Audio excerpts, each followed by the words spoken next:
Yo guys, happy International Star Wars Day. Today I am going to give you 20 fantastic film facts you probably didn't know about Star Wars.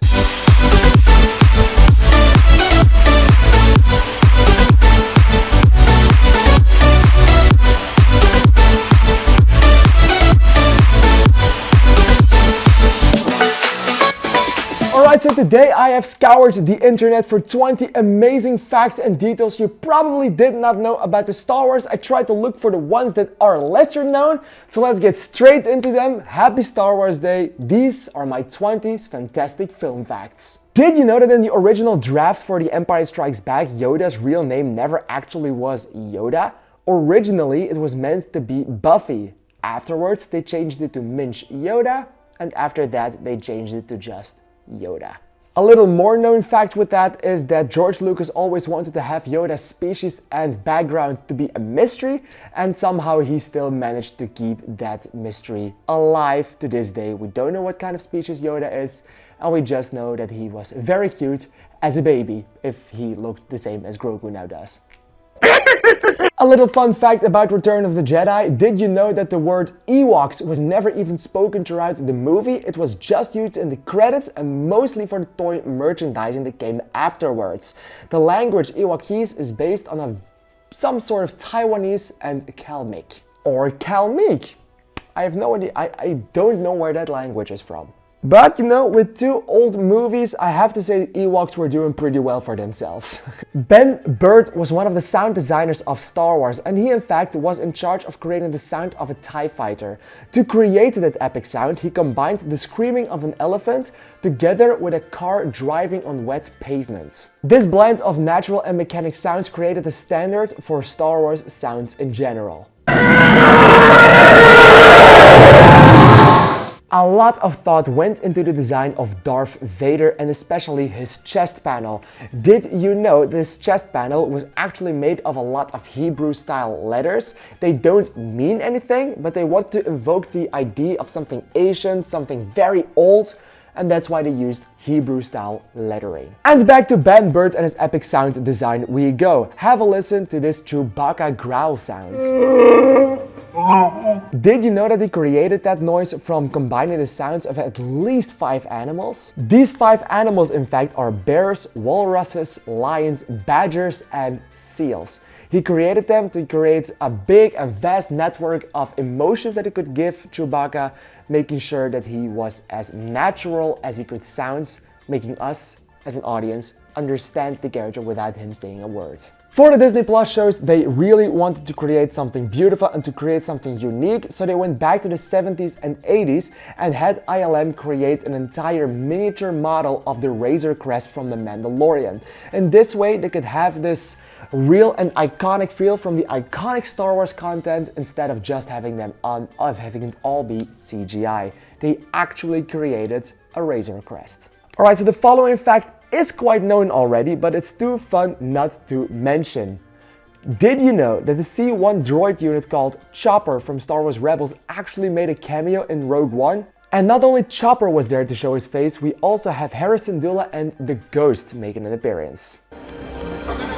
Senator! Stop right there! All squadron leaders reporting!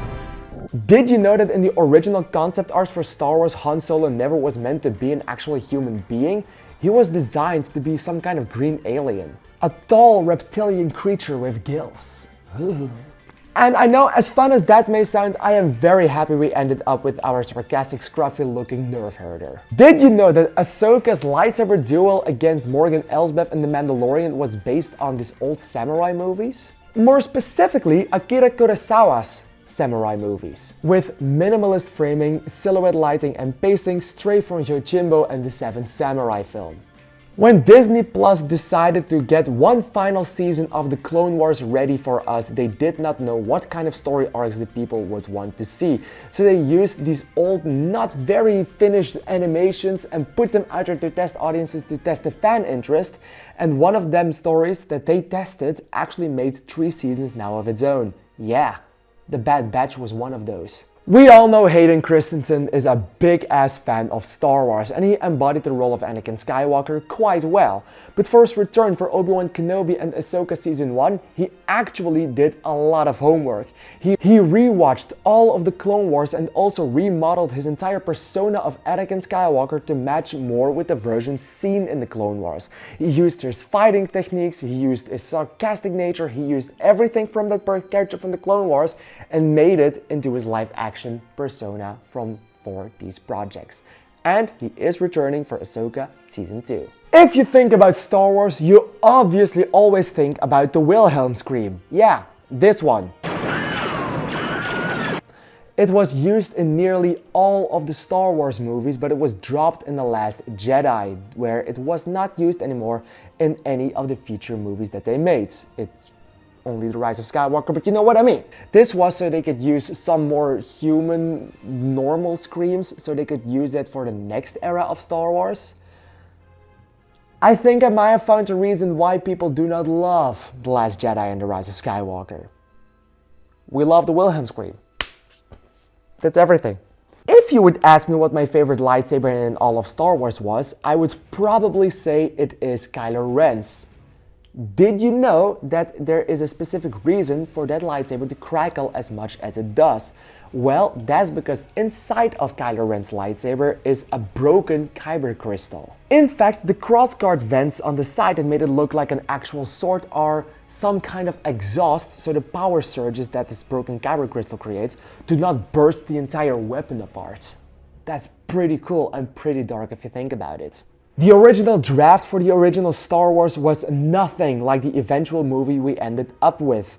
In fact, the original draft for that movie was around 200 pages long, and Luke Skywalker was never called Luke Skywalker. His original name was Luke Starkiller. In fact, that entire script was so long he had to split it up into multiple movies, originally creating the trilogy format. And even more fun is the fact that a lot of ideas from this original version of Star Wars, with a lot of weird names, weird explanations, and weird lore and dense lore, is actually used and recreated in some of the animated and live-action shows nowadays. Boba Fett was originally not meant to be a Mandalorian. He was originally meant to be some kind of super stormtrooper. And the only reason they abandoned that idea was because it was too costly to create. It was just too big of a cost for them. Still giving him this unique look for some kind of super stormtrooper now being called a Mandalorian is actually what made Boba Fett such an iconic character, even though he has very little screen time. Afterwards, they created the Mandalorians. We all know and love Yoda, and we all know that he was originally a puppet. Did you know that Frank Oz wasn't the first choice to play Yoda? Do you know what was? A monkey.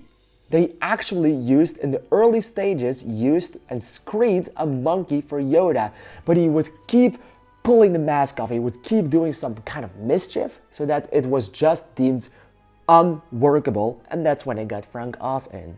If you think about Star Wars, you probably also have heard of the volume. It's a unique concept that shows like The Mandalorian and Obi-Wan Kenobi use, using these giant screens and LED screens and sound stages to make the world as vibrant as it can be without using green screen and stuff like that. When they were making Andor and Andor Season 2, which is now premiering on Disney+, they did not want to do that. They really wanted to get as real of a feel and as gritty of a look as possible. So they really made all those sets in real life and made it their own. And just a bonus fact of that volume alone, it was deemed so incredibly successful, creating this giant 360 LED screen with natural lighting that actors could actually react to, that it's now being used in more than a dozen TV shows and movies all around the world. It's that popular. Adam Driver is an iconic character. Adam Driver is an iconic actor, and he made sure that everything that he does feels as real as possible. So he insisted on doing most and almost all of his stunts by himself. In fact, he did it so well that he actually created some kind of unique style together with the stunt team that is now iconic to Kylo Ren. If you're taking a look at this video, you probably also went to the re-release of Revenge of the Sith into movie theaters last week. But did you know that you also took a look at George Lucas within a cameo in the Opera House scene? He wore these beautiful regal robes and his face was painted blue, and he was actually known as Baron Papanoida. And more fun facts, his daughter, Katie Lucas, also made a cameo as a Twi'lek in that scene. If you don't know what a Twi'lek is, it's this thing. We all know that stormtroopers can never land a hit with their blaster, but did you know that they originally did not even have blasters?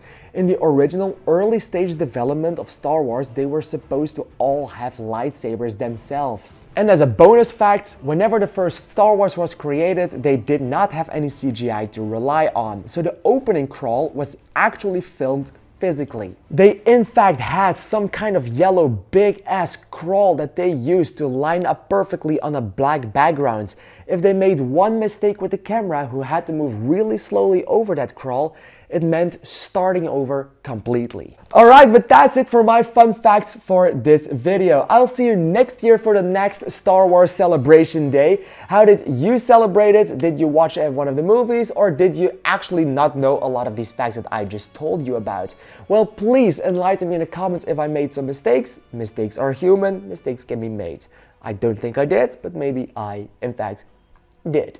If you know some fun facts that I did not mention in this one, please put them in the comments so I can read them and also hopefully get to know a little more about this beautiful, wonderful universe myself. Thank you for watching. I'll see you in the next video. If you like this, please consider to give it a like, a comment, and subscribe, and I'll see you in the next video. Thank you, and bye-bye.